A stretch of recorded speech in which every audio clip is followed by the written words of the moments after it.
BSc द्वितीय वर्ष के विद्यार्थियों का स्वागत है। आज थर्मोडायनेमिक्स के इस फर्स्ट यूनिट में पढ़ेंगे। पहला टॉपिक है एंथैल्पी। इसको एच से डिनोट करते हैं। Enthalpy is the sum of internal energy plus a pressure volume term. Enthalpy आंतरिक ऊर्जा तथा दाब आयतन कार्य का योग होता है। The equation is used for enthalpy is delta H is equal to delta U plus P delta V, जहाँ डेल्टा एच एंथैल्पी में परिवर्तन enthalpy change, delta U internal energy change आंतरिक ऊर्जा में परिवर्तन तथा P delta V pressure volume work दाब आयतन कार्य कहलाता है। एंथैल्पी इंटरनल एनर्जी तथा प्रेशर वॉल्यूम वर्क का टोटल होता है। एंथैल्पी एक स्टेट फंक्शन है, अर्थात एंथैल्पी में परिवर्तन जो है वो उसके पथ पर निर्भर नहीं करता, परंतु सिस्टम की प्रारंभिक तथा अंतिम अवस्था पर निर्भर करता है। Delta H is the heat under constant pressure condition. जब भी डेल्टा एच हम कैलकुलेट करते हैं स्थिर दाब पर, तब इस कंडीशन को एंथैल्पी कहते हैं। यहाँ पर delta H is equal to Q P means यह ऊर्जा परिवर्तन या ऊष्मा में होने वाला परिवर्तन स्थिर दाब पर है, तब उसे एंथैल्पी कहेंगे। चेंज इन एंथैल्पी, यहाँ पर एक इक्वेशन दिया है, delta H is equal to H product minus H reactant. जब डेल्टा एच का मान जीरो का मान अधिक होगा जीरो से, तब क्यूपी अर्थात ऊष्मा में होने वाला परिवर्तन जो कांस्टेंट प्रेशर है वो भी ज़्यादा होगा जीरो से, तब ये रिएक्शन एंडोथर्मिक होगी। इसी प्रकार यदि डेल्टा एच की वैल्यू जीरो से कम है तब ये एक्सोथर्मिक रिएक्शन होगी। एंडोथर्मिक मतलब ऊष्मा शोषी, एक्सोथर्मिक मतलब ऊष्मा क्षेपी अभिक्रिया होगी। दूसरा है इंटरनल एनर्जी आंतरिक ऊर्जा। Every substance possesses a definite amount of energy which depends upon its chemical nature, temperature, pressure and volume.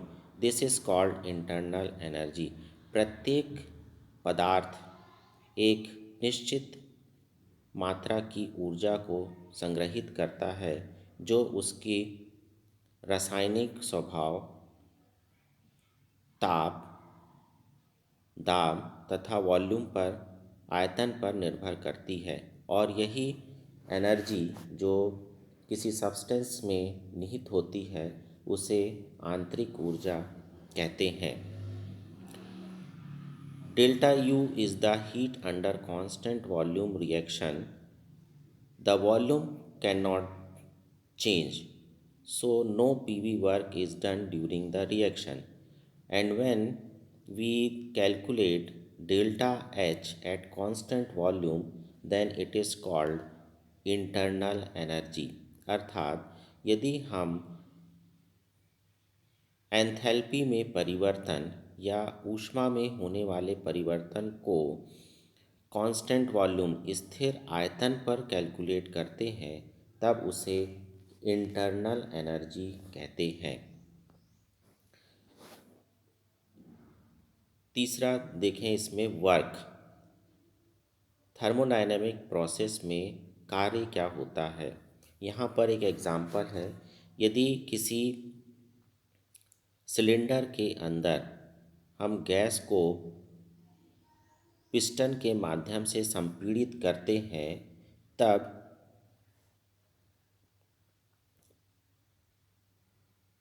Pressure is equal to force upon volume. Pressure जो है वो फोर्स और एरिया, फोर्स और area का ratio होता है। यहाँ पर कार्य किया जा रहा है, पिस्टन जो है वो कार्य कर रहा है गैस को संपीड़ित करने का, तो कार्य बराबर होता है फोर्स इनटू डिस्प्लेसमेंट, दाब गुणित विस्थापन को हम कहते हैं कार्य। और यहाँ पर माइनस साइन लगा है फोर्स के सामने, इसका मतलब कि यहाँ पर जो सिस्टम है, गैस है, वो काम नहीं कर रही है, परंतु पिस्टन के द्वारा गैस पर काम किया जा रहा है, गैस को संपीड़ित किया जा रहा है। सिस्टम काम नहीं कर रहा है, यहाँ पर पिस्टन काम कर रहा है, इसलिए इसको माइनस एफ से डिनोट किया है। Delta Y is the displacement. फिर देखें work W is equal to minus, हम फोर्स को लिख सकते हैं प्रेशर इनटू एरिया, दाब गुणित क्षेत्रफल। तो यहाँ पे लिखा है माइनस PA, माइनस एफ की जगह हमने लिखा है minus PA into displacement delta Y. और डेल्टा वाई एक्चुअल में क्या है, आयतन में होने वाला परिवर्तन, जिसको हम क्या बोल रहे हैं, डेल्टा V। तो यहाँ पर वर्क जो है, जो पिस्टन के द्वारा गैस पर किया जा रहा है, वो है W is equal to minus P delta V। यदि गैस के द्वारा पिस्टन पर कार्य किया जाए, यहाँ पर संपीड़न हो रहा था, यदि हम प्रसार करें, एक्सपेंशन का कार्य होगा। यदि गैस पिस्टन पर वर्क करती है, तब यह कार्य W जो है वो पॉजिटिव होगा, means W is equal two plus P delta V होगा। आज के इस लेक्चर में हमने 3 महत्वपूर्ण बातें देखी। पहला, यदि हम एंथैल्पी, इंटरनल एनर्जी या ऊष्मा में होने वाले परिवर्तन को यदि हम स्थिर दाब पर कैलकुलेट करते हैं तो वो एंथैल्पी होती है। ऊष्मा में होने वाले परिवर्तन को यदि हम कांस्टेंट वॉल्यूम पर कैलकुलेट करते हैं तब वह इंटरनल एनर्जी होती है।